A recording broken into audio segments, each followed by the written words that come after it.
इस साल 2025 में होलिका दहन 13 मार्च को किया जाएगा। हर साल फागुन माह की पूर्णिमा तिथि के दिन होलिका दहन किया जाता है। इस साल होलिका दहन के दिन भद्रा काल का भी योग बन रहा है। ऐसे में होलिका दहन के लिए शुभ मुहूर्त जो रहेगा वो क्या रहेगा, और होलिका दहन में हमें किन किन चीज़ों को डालना चाहिए, किन चीज़ों को नहीं डालना चाहिए, बिल्कुल सख्त मनाही होती है, कौन सी ऐसी चीज़ है जो कि होलिका की अग्नि में नहीं डालना चाहिए, ये सारी बातें आज मैं आपको इस वीडियो में बताने जा रही हूँ। तो वीडियो को पूरा देखिएगा और ध्यान से सुनिएगा, ताकि अगर आप पहले से कोई गलती करते आ रहे हैं तो उसे आप सुधार सकें। तो चलिए बिना देर किए फटाफट से वीडियो स्टार्ट कर देते हैं। सबसे पहले मैं आपको बता देती हूँ कि होलिका दहन का जो शुभ मुहूर्त रहेगा 13 मार्च को, वह 11:26 से प्रारंभ हो जाएगा, जो कि 12:48 तक रहेगा। इसी के बीच में होलिका का दहन करना है। होलिका दहन को छोटी होली के नाम से भी जाना जाता है। दरअसल इस दिन लोग होलिका दहन के बाद एक दूसरे को रंग गुलाल भी लगाते हैं, इसलिए इसे छोटी होली भी कहा जाता है, क्योंकि यह रात्रि के समय में प्रारंभ होती है। इसका टाइम जो होता है बहुत छोटा होता है। होलिका दहन से पहले पूजा की जाती है। ठीक है, जो पूजा होती है हमारी होलिका के दहन के समय, वह कैसी होती है, उसके बाद अग्नि जलाई जाती है। जो होलिका दहन का पूजा पाठ जो भी होता है सब संपन्न हो जाने के बाद उसमें अग्नि को प्रज्वलित किया जाता है। होलिका दहन के बाद परिक्रमा करने का भी विधान है। कहीं कहीं 5 परिक्रमा किया जाता है, तो 7 परिक्रमा किया जाता है, और लोग कामना करते हैं कि होलिका दहन की आग में उनके समस्त परेशानी कष्ट सब कुछ स्वाहा हो जाए, जलकर राख हो जाए। होलिका दहन की जो अग्नि होती है उसे बहुत पवित्र माना जाता है। धार्मिक मान्यताओं के अनुसार होलिका दहन की अग्नि बहुत ही पवित्र मानी जाती है। ऐसे में होलिका की अग्नि में कुछ भी डालना हमें नहीं चाहिए, क्योंकि यह हमारे लिए दोषायुक्त भी हो सकती है। आपके जीवन पर इसका नकारात्मक प्रभाव भी पड़ सकता है। तो आइए जान लेते हैं कि होलिका की अग्नि में हमें किन किन चीज़ों को नहीं डालना चाहिए, जो कि सख्त मनाही है। भूल से भी हमें इन चीज़ों को अग्नि में नहीं डालना चाहिए।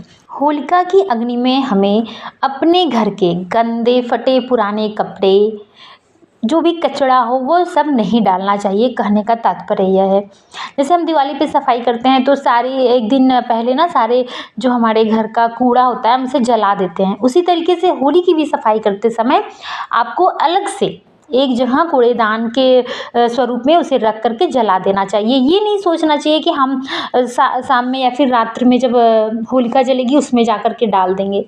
ये बिल्कुल भी नहीं सोचना चाहिए। अगर हम अपने घर से होलिका के दिन गंदे कपड़े या कूड़ा करकट जो भी अगर हम ले जा कर के होलिका में डालेंगे और उसे जलाएंगे, तो हमारा मंगल ग्रह जो है वह दुष्प्रभाव हमारे जीवन पे अवश्य डालेगा।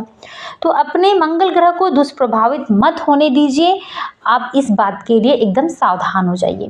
दूसरा चीज़ है, होलिका की अग्नि में कभी भी पानी वाला नारियल हमको नहीं डालना चाहिए। यह बहुत ही गलत चीज़ होती है। होलिका दहन में सूखा नारियल डाला जाता है।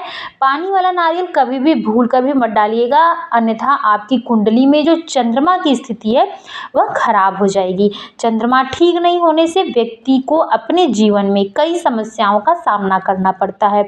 इसलिए आप कभी भी भूल से भी पानी वाला नारियल होलिका की अग्नि में मत डालिएगा।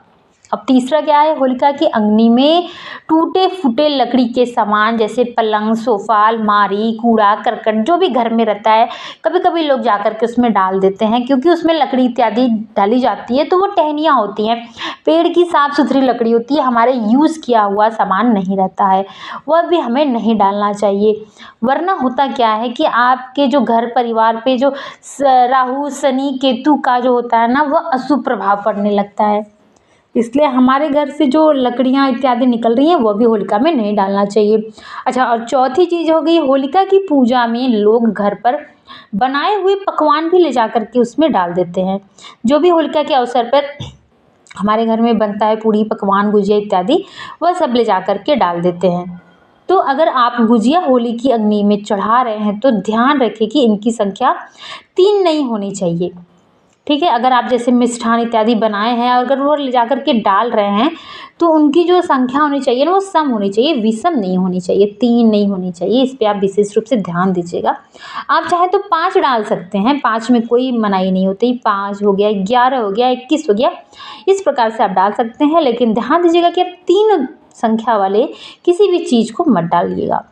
और 5वां है, होलिका की अग्नि में सूखी हुई गेहूँ की बालियाँ या फिर सूखे हुए गेहूँ जो घर में हम लोग डिब्बे में भर के रखे रहते हैं, वो 1-2 मुट्ठी कुछ लोग ले लेते हैं और ले आकर के डाल देते हैं, वो भी नहीं डालनी है। सूखे हुए फूल नहीं डालना है, ठीक है। ये बहुत अशुभ फल देने वाली दोनों चीज़ें हैं। भूल से भी आप गेहूं की बाली सूखी हुई और सूखे हुए फूल ना डालिएगा। अगर आपको डालने की इच्छा है तो आप हरी गेहूं की बाली डालिए, स्वच्छ साफ और ताज़ा फूल डालिए, सूखा हुआ नारियल आप डाल सकते हैं, अक्षत पुष्प डाल सकते हैं, आप हर चीज़ डाल सकते हैं। हल्दी डाल सकते हैं, मूंग दाल डाल सकते हैं, गाय के सूखे गोबर के कंडे भी डाल सकते हैं।